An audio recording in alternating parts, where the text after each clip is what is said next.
À chacun ses armes. D'un côté, une variété de projectiles. Bouteilles, barres de fer, blocs de pierre. De l'autre, la riposte des CRS. 150 tirs de flashball, une cinquantaine de grenades lacrymogènes. Environ 300 jeunes de la cité face à 400 policiers. La ligne de front, la voilà, la principale rue du quartier.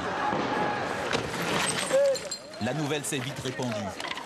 Un camion de CRS a reçu un tir de balle réel. Les renforts accourent. Tous les policiers sont passés. Entre les barres d'immeubles, les policiers tentent de dénicher les incendiaires. Vous allez où là? Sentez les mains, ça sent l'essence. Ceux-là n'ont pas d'essence sur les mains, ils peuvent repartir. Au bout de la nuit, il y aura 14 gardes à vue. Si on vous renvoie dans la rue, hop, terminé. C'est couvre-feu là. Les pompiers ont été sollicités une quarantaine de fois, 29 voitures brûlées par des jeunes en colère. Tous ici ont le sentiment que la police cache la vérité sur la mort des 2 adolescents électrocutés. Ils lâchent leur cerbère sur des petites 15 ans, et les petits trouvent la mort. Et après on dit quoi? Et après on ose dire que les petits ils étaient en train de grimper, ils s'amusaient. Courant. C'est un meurtre maquillé. Non, c'est franchement, c'est non-assistance à personne en danger, il faut dire ce qui est. C'est un meurtre. Faut dire... Ils avaient déjà... Le maire n'arrive pas à les convaincre du contraire. Il y a trop de versions qui se disent, qui se contredisent pour que le calme revienne. Depuis ce matin, la ville tente d'effacer les traces de cette nouvelle nuit de violence. Une nuit sans précédent d'après ce policier qui a travaillé ici pendant 5 ans. La semaine dernière, on voit notre ministre qui se fait caillasser. Cette semaine, on voit nos CRS qui se font tirer dessus. La semaine prochaine, qu'est-ce que ce sera? Je crois que dans les cités, aujourd'hui, il y a des armes à feu, on le sait depuis longtemps. Il est temps d'intervenir. Ce soir, comme hier, 400 policiers se sont déployés pour faire face à d'éventuelles violences. 17h30 hier après-midi. 6 jeunes sont interpellés sur ce chantier pour le cambriolage d'un cabanon. Quelques minutes plus tard, à proximité, 3 mineurs escaladent ces murs d'enceinte pour se cacher dans ce transformateur d'EDF. 2 adolescents de 17 et 15 ans sont retrouvés électrocutés.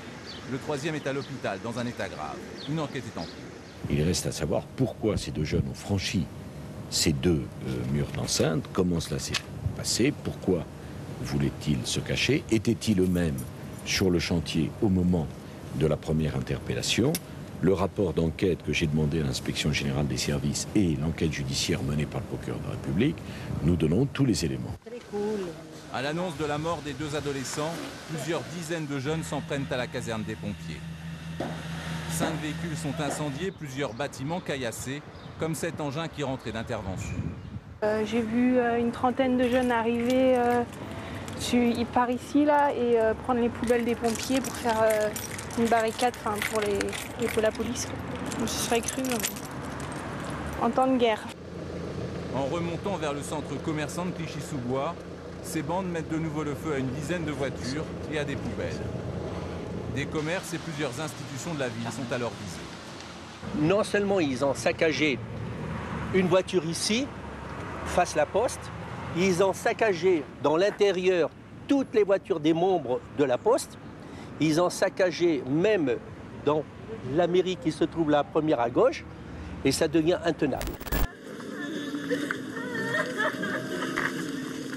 L'émotion des familles à l'approche du transformateur EDF. Il y a 1 an, c'est ici que leurs enfants, Ziad et Bouna, ont trouvé la mort alors qu'ils cherchaient à fuir un contrôle policier. Autour des parents, des milliers d'anonymes solidaires ont participé ce matin à la marche silencieuse en mémoire des 2 victimes. Et quoi, tout le monde qui nous ont soutenus, c'est ma famille, quoi. On est assez bien passé, dans le calme, il n'y a pas de voiture brûlée, il n'y avait pas de bruit, il n'y avait rien du tout. Ben, j'espère que ça va continuer comme ça. On a perdu nos enfants, ben, qu'est-ce que vous voulez? Ben, que la justice fait son travail, quoi.